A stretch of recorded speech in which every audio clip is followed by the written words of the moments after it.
This presentation is about intellectual property.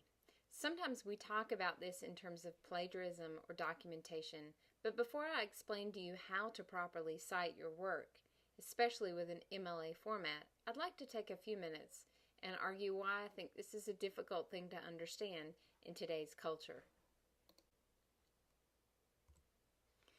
In today's culture, we repost and repurpose content all the time online.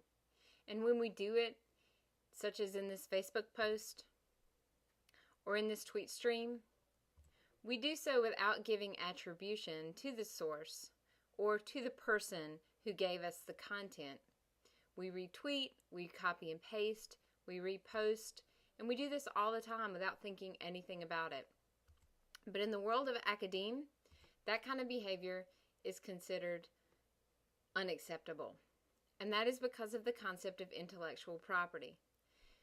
In the world of academe, our ability to think of original ideas, or perhaps to think of ideas in an original way and then to craft them in such a way, is our social capital as intellectuals. Take, for example, this article written by Cynthia Self.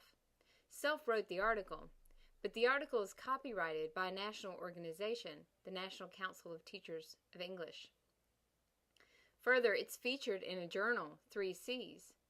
And in her article, although Self puts forth a fascinating argument about sound and orality and multimodal composing, she does so while working with the ideas of many other scholars, who she has to give credit to in the course of the article.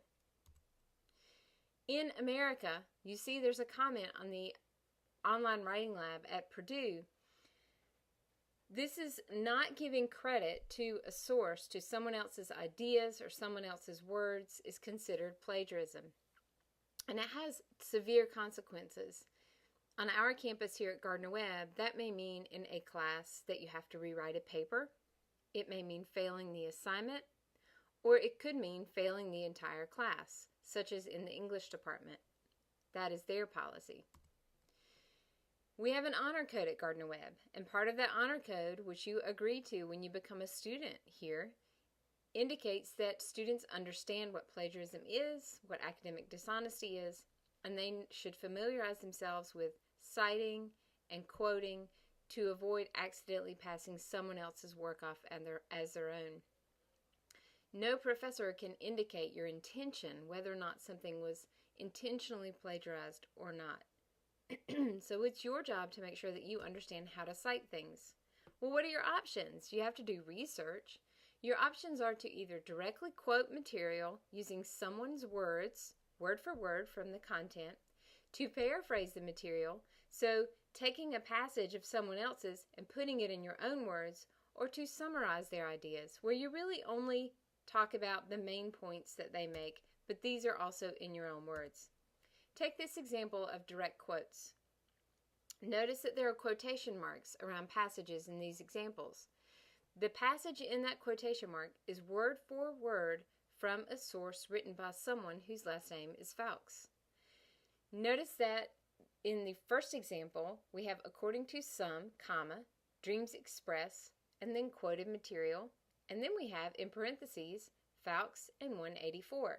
That is the author's last name and the page number on which that quote is found in the original source. Look at the second example. In the second example, we have the author's name in the opening phrase of the sentence. According to Fawkes' study, Dreams May Express, and then there's quoted material. The citation that follows only has the page number. Why is that? That's because the source's name is already mentioned in the sentence itself, and so there's no question for the audience where the content came from.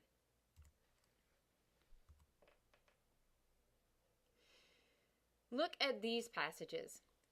Take a minute and read the original passage, and then read the plagiarized version and see if you can figure out why that is plagiarized.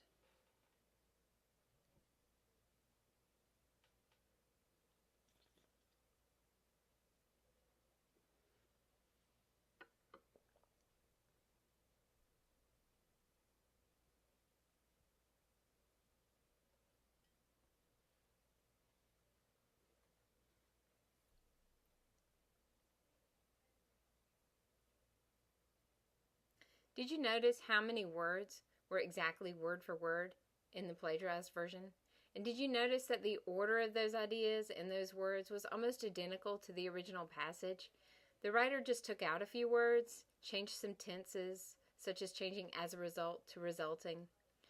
This is plagiarism, and this is more often than not the result of someone who's quickly writing it, and maybe they haven't thought enough about the topic that they can weigh in with their own words.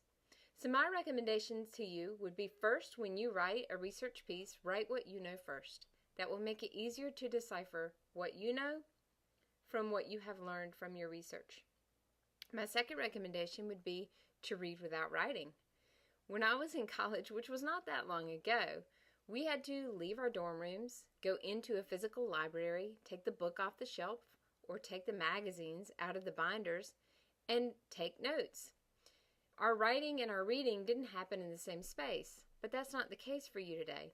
You're writing and reading on the same screen. You're accessing the library from your laptop while you have a Word document open. So the filter between the two, or the distance between the two, is much less. I would recommend that you read apart from writing. When you return to your draft and you add new ideas, you'll know this is from my research. So immediately get in the habit of citing those sources as you go so that you don't forget to do it later. As you introduce research into your work, make sure that you're not a hit and run quoter, just dropping these ideas that someone else has and then moving on.